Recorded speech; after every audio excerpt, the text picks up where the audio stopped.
ராஜகோமதி சக்கரம், சோழி இது ரெண்டும் ஒரு கிண்ணத்தில் போட்டு உங்களுடைய வேலை செய்யக்கூடிய இடத்துலையோ இல்லை தொழில் செய்கிற இடத்துலையோ இல்லை வீட்லேயோ நீங்கள் பூஜை அறையில் கூட வைக்கலாம். வைக்கும்போது லக்ஷ்மி கடாட்சத்தையும் பிரம்மத்தி தோஷத்தையும் இது நிவர்த்தி பண்ணும். இது மூலயமா உங்களுக்கு தனவரவு அதிகரிக்கும். தடையாக இருக்கக்கூடிய செல்வ வளத்தை கொடுக்கக்கூடியதாக இது அமையும். நம்ம எங்கேயாச்சும் ஒரு இடத்துல நமக்கு ஒரு பணம் பிளாக் ஆகிருக்கு, அதை வர வைக்கக்கூடிய தன்மை இந்த இதுக்கு உண்டு. லக்ஷ்மி கடாட்சத்தை அதிகரிக்கும். இது ராஜகோமதி சக்கரம்.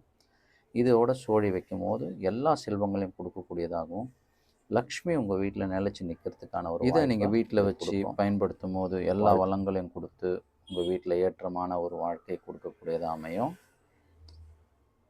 இதை நீங்கள் 3-4 சைஸில் வருது. நீங்கள் பெரிய சைஸும் வாங்கலாம், சின்ன சைஸும் வாங்கலாம். 3-4 சைஸையும் வச்சு நீங்கள் பயன்படுத்தலாம். இதை பயன்படுத்துறதுக்கு முன்னாடி உப்பு தண்ணியில் ஒரு 3 நாள் நீங்கள் இதை வச்சுட்டு அதுக்கப்புறம் பயன்படுத்தலாம். கூடவே ஊதுவத்தியில் இதை கிளென்ஸ் பண்ணுறது, ஊதுவத்தியில் தூய்மைப்படுத்தி அதுக்கப்புறம் உபயோகப்படுத்துறது. இது மேலே மஞ்சளும் கொஞ்சம் குங்குமத்தையும் தூவி ஒரு கண்ணாடி பவுலில் வைக்கலாம்.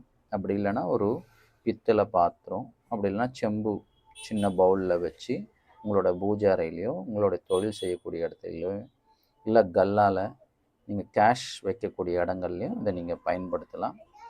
இதை பயன்படுத்திட்டு இந்த மஞ்சள் குங்குமத்தை ஒவ்வொரு பௌர்ணமியில் நீங்கள் சேஞ்ச் பண்ணலாம். அப்படி இல்லைன்னா ஒரு 6 months ஒன்ஸோ இல்லை 3 months ஒன்ஸோ ஏதாவது ஒரு நல்ல நாளில் நீங்கள் ரொட்டீனாக இது பண்ணலாம்.